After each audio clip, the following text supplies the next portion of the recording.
Jumpa lagi, masih bersama dengan Ibu, masih di Indonesia. Asik ya. Di video kali ini Ibu akan menjelaskan mengenai jenis-jenis kalimat. Nah, ini berikutnya adalah mengenai jenis kalimat berdasarkan isi atau fungsinya ya. Nah, kalimat ini dibedakan menjadi 4 jenis ya. Yang pertama adalah kalimat perintah. Kalimat perintah adalah kalimat yang bertujuan memberikan perintah kepada orang lain untuk melakukan sesuatu. Misalnya, kalimat perintah biasa yang ditandai dengan partikel la, kalimat larangan yang ditandai dengan penggunaan kata jangan, kalimat ajakan yang ditandai dengan kata mohon, tolong, silahkan. Ya. Contohnya pada kalimat yang di bawah ini ya, pergilah dari sini. Ya, tanda seru. Oke, berikutnya adalah yang kedua, kalimat berita. Kalimat berita adalah kalimat yang isinya memberitahukan sesuatu ya. Nah, ini terdiri dari kalimat berita kepastian. Contohnya, nenek akan datang dari Bandung besok pagi. Kalimat berita pengingkaran.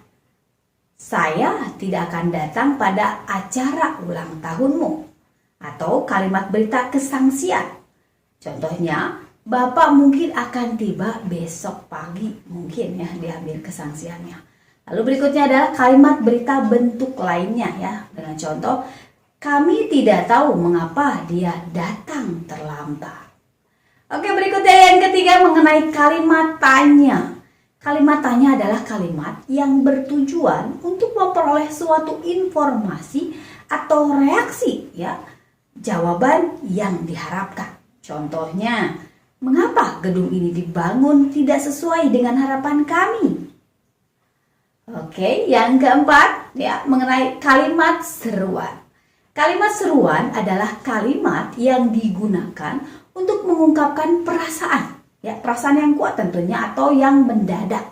Jadi kalimat seruan ini biasanya ditandai dengan intonasi yang tinggi dalam pelafalannya ya dan menggunakan tanda seru atau tanda titik ya, ataupun dalam penulisannya seperti ini. Aduh, pekerjaan rumah saya tidak terbawa. Nah, itu adalah bentuk contohnya.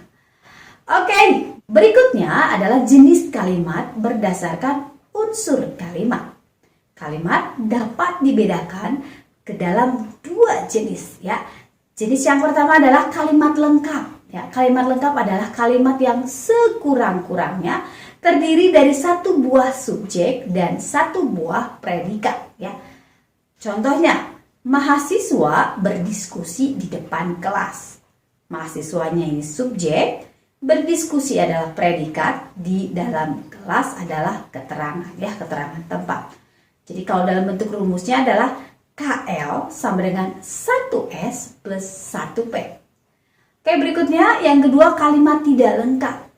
Kalimat tidak lengkap adalah kalimat yang tidak sempurna karena hanya memiliki subjek saja, predikat saja, atau objek saja, atau juga keterangan saja.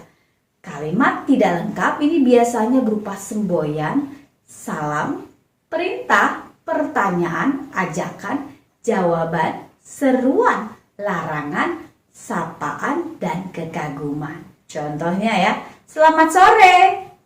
Silakan masuk. Nah, jadi rumusnya adalah kalimat tidak lengkap atau KTL sama dengan 1S atau 1P atau 1O atau 1K ya.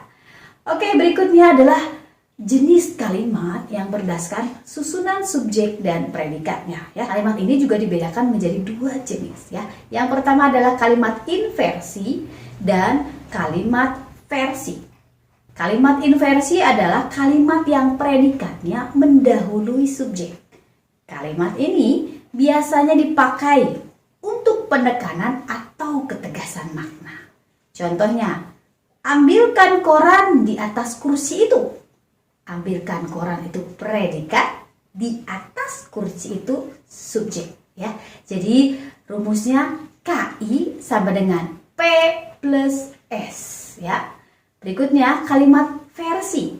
Kalimat versi adalah kalimat yang disusun dari unsur-unsur kalimatnya yang sesuai dengan pola kalimat dasar bahasa Indonesia ya, SPOK ya. Contohnya ya, gampang sekali ya. Penelitian ini dilakukan mereka sejak 2 bulan yang lalu. Penelitian subjek dilakukan predikat, mereka objek sejak 2 bulan lalu adalah keterangan ya. Jadi KV sama dengan SPOK ya.